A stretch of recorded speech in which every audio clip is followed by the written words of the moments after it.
Good evening, everyone. Welcome to NTD Tonight. I'm David Zhang. Here is a preview of some of today's top stories.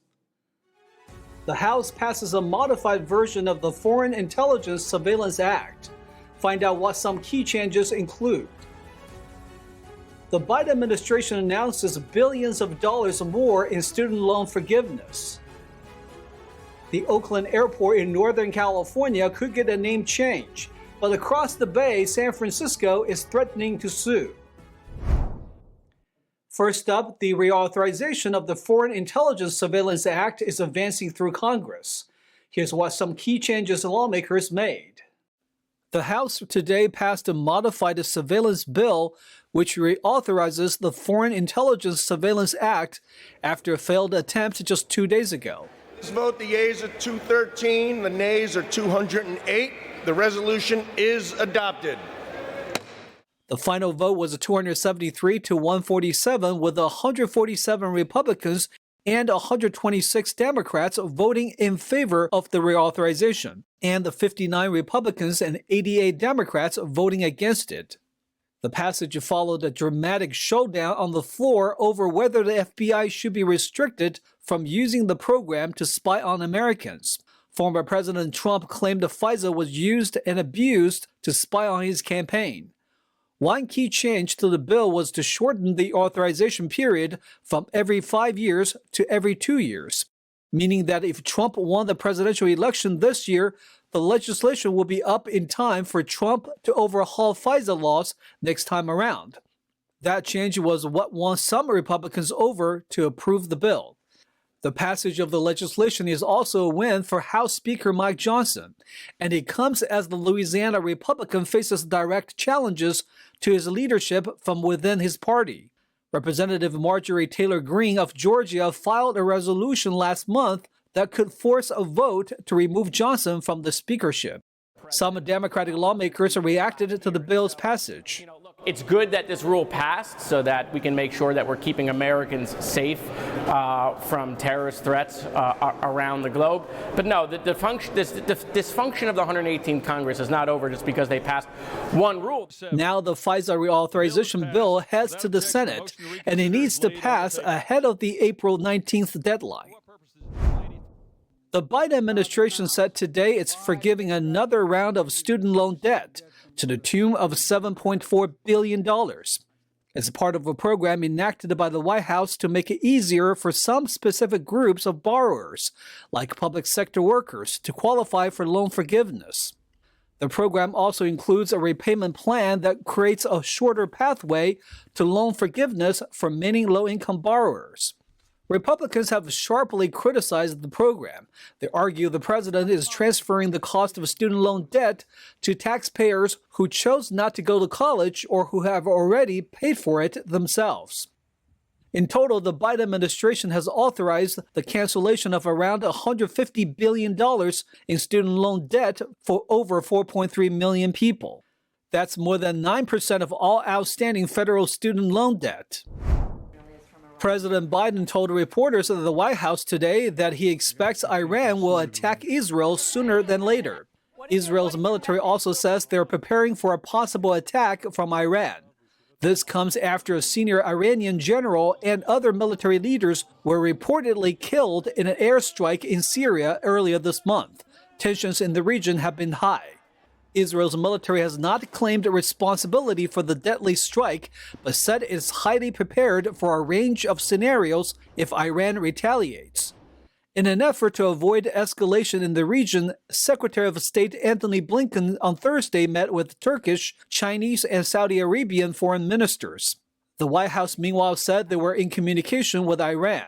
We communicated to Iran that the U.S. had no involvement in the strike, as I just mentioned, that happened in Damascus, and we warned Iran not to use this attack as a pretext to escalate further in the region or attack U.S. facilities or personnel. At the same time, the White House affirmed the U.S.'s ironclad commitment to Israel's security. Israel's Prime Minister Benjamin Netanyahu made strong comments about Iranian and other possible threats. And we established a simple principle. Whoever hurts us, we hurt him. On Thursday, the military said Israeli jets hit Hezbollah military targets in the area of Lebanon. Netanyahu's statements come as Israel pulls its troops out of the Gaza Strip in preparation for an assault on the southern Gaza city of Rafah. An airport in Northern California is getting renamed, but it's getting criticism from a more popular airport that claims it will cause traveler confusion. Oakland officials have voted in favor of changing the name of the city's airport to San Francisco Bay Oakland International Airport, despite San Francisco threatening a lawsuit over what it says is a trademark violation. The Board of Commissioners for the Port of Oakland voted unanimously on April 11th to move forward with the name change and scheduled a second vote for the final approval on May 9th. The airport is currently called Oakland International Airport. Adding San Francisco Bay to the name will improve travelers' geographic awareness of the airport and help us reach and succeed in new markets. In an increasingly competitive aviation industry, we must take this step to protect the over 30,000 good-paying direct jobs and the $1.6 billion in economic impact the airport generates.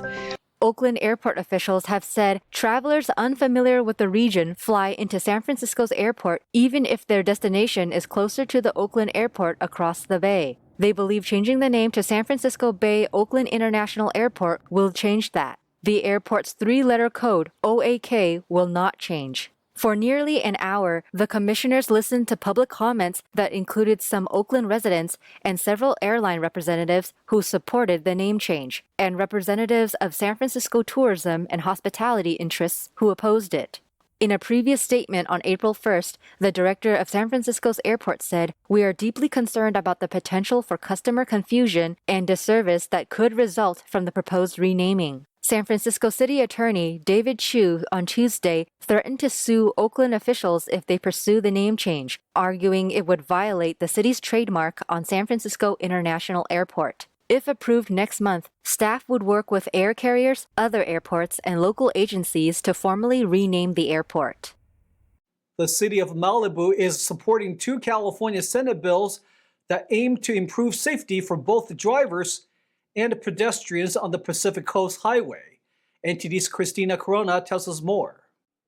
Malibu city officials announced their support for SB 1509 and SB 1297 earlier this week. In March, the city council wrote to state officials, urging a revision to the state vehicle code to prevent future accidents on the stretch of Pacific Coast Highway along the Malibu coast. Since 2010, approximately 60 individuals have lost their lives in crashes on this road. Both bills tackle the ongoing problem of speeding. During the month of March, we issued 552 citations, and the most frequently cited violation was unsafe speed.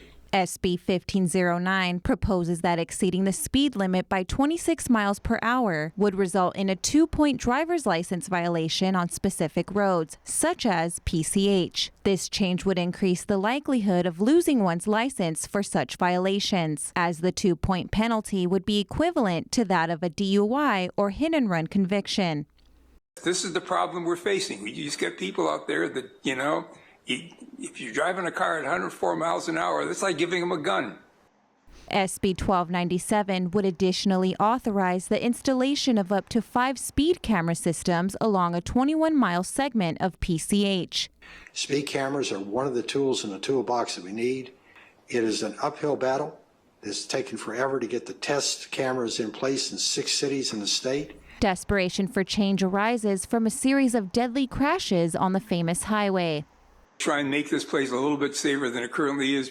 In 2023, the LA County Sheriff's Department issued over 7,500 speeding tickets near Malibu and PCH, with the California Highway Patrol issuing over 720 this year alone. Christina Corona, NTD News. We'll take a short break now, everybody, but here's a look at what we have for you when we come back. Dodgers pitcher Shohei Ohtani's former interpreter turned himself in today for allegedly embezzling millions of dollars from the player. One turtle is almost 100 years old, but is still healthy and pleasing visitors at an East Coast aquarium. Those stories and more coming up on NTD Tonight.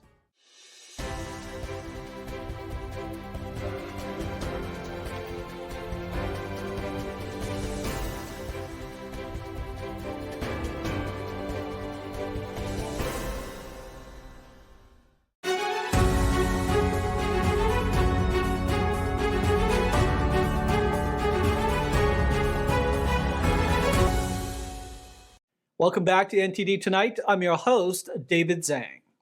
The ex-interpreter and close friend of baseball star Shohei Ohtani turned himself in to federal authorities today for allegedly embezzling millions of dollars from the player to cover gambling bets and debts.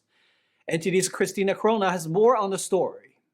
The Department of Justice said in a news release Friday, this morning, Ippei Mizuhara surrendered to law enforcement and is in federal custody. According to U.S. Attorney Martin Estrada, Ippei Mizuhara is charged with bank fraud for unauthorized transfers from Ohtani's bank account from November 2021 to January 2024, totaling approximately $16 million. Tom Rozek, a spokesperson for the U.S. Attorney's Office, said, "We expect that the court will order Mr. Mizuhara released on bond." He goes on to say he will not be asked to enter a plea to the bank fraud charge during Friday's hearing. Federal investigators reported that Mizuhara placed approximately 19,000 bets between December 2021 and January 2024, averaging nearly 25 bets per day. The bets varied from approximately $10 to $160,000 each, with an average of around $12,800 per bet. While Mizuhara's winning bets totaled over $142 million, which he deposited in his own bank account and not Ohtani's, his losing bets were around $183 million. However, Estrada stated that there is no evidence indicating that Mizuhara placed bets on baseball. Ohtani said he first became aware of Mizuhara's gambling problem during a team meeting in March after playing the San Diego Padres in Seoul, South Korea. Ohtani addressed the press with his new interpreter. Just on a personal note, I'm very saddened and shocked that someone who I'm trusted. I never bet on baseball or any other sports, or never have asked somebody to do it on my behalf. And I have never went through a bookmaker to bet on sports. 誰かに送金を依頼したことももちろん全くありません。彼が僕の Ippei has been stealing money from my account and has told lies. みんな僕の周りもそうですね。みんなに嘘をついていたっていうのが結論から言うとそういうことになります。If convicted, Mizuhara could face up to 30 years in prison. Christina Corona, NTD News. Sumo wrestling legend Akebono Taro has passed away at age 54. Akebono was born in Hawaii and became the first foreign-born wrestler to earn the rank of a grand champion in Japan. Akebono's family said in a statement, quote, "It is with sadness that we announce Akebono Taro died of a heart failure earlier this month while receiving care at a hospital in the Tokyo area. It's reported that Akebono had been battling illness for about 7 years." We're really going to miss the presence of someone like that in the world of sumo for everything he did and all the inspiration he gave to so many people. Andrew Freund is the director of U.S. Sumo, who hosts the longest-running annual sumo tournament outside of Japan. He's worked with Akebono a number of times over the years, including in 2003 during the U.S. Sumo Open. And we spent a week with him, and it was a delight. He hung out with everyone like they were his homeboys. He was really, really warm, really personable, really cool with everyone.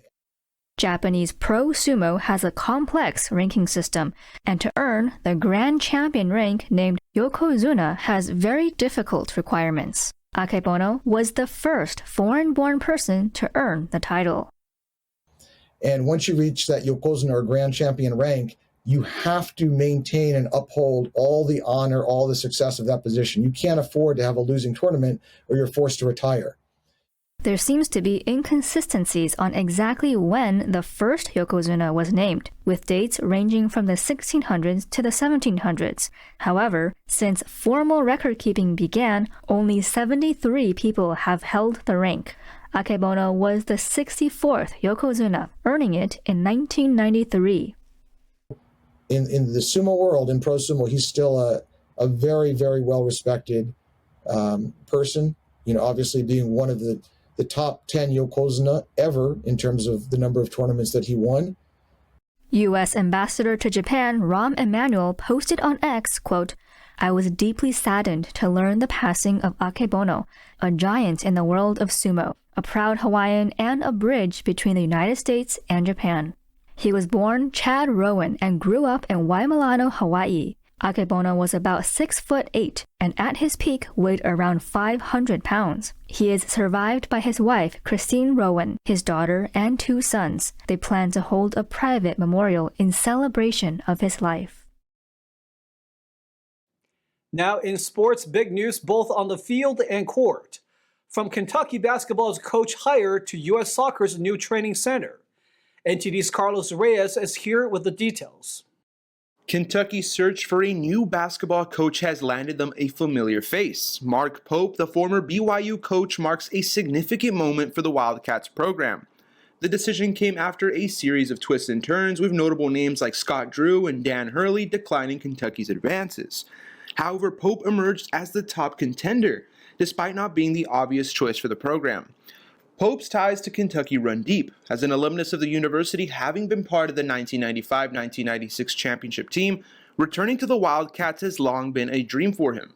His coaching journey, spanning 9 years in Division I basketball, includes successful stints at Utah Valley and BYU.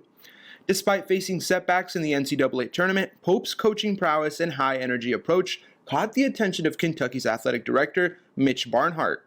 His innovative strategies on the court, coupled with a strong backing from former players, made him the standout candidate. Pope's appointment also marks a milestone in Kentucky basketball history. He becomes only the second coach after Joe B. Hall to have both played for and coached the Wildcats. The U.S. Soccer Federation unveiled plans for the future upon unveiling the Arthur M. Blank U.S. Soccer National Training Center in a ceremony that marks a milestone in the Federation's efforts to foster soccer's growth across the nation. Dignitaries including Georgia Governor Brian Kemp, First Lady Marty Kemp, and philanthropist Arthur M. Blank gathered to initiate construction in Fayette County, Georgia, symbolically commencing a new chapter in American soccer development. Spanning 200 acres, the Arthur M. Blank U.S. Soccer National Training Center will offer an array of amenities, boasting over a dozen soccer fields and indoor facilities spanning more than 100,000 square feet. Designed to cater to all 27 U.S. soccer national teams, the center aims to provide a state-of-the-art training environment for players at every level, from seasoned veterans to emerging talents. And thanks to Blank's $50 million donation, the facility will also cater to the needs of athletes from diverse backgrounds, including those representing the cerebral palsy, deaf, and power soccer national teams. Carlos Reyes, NTD News.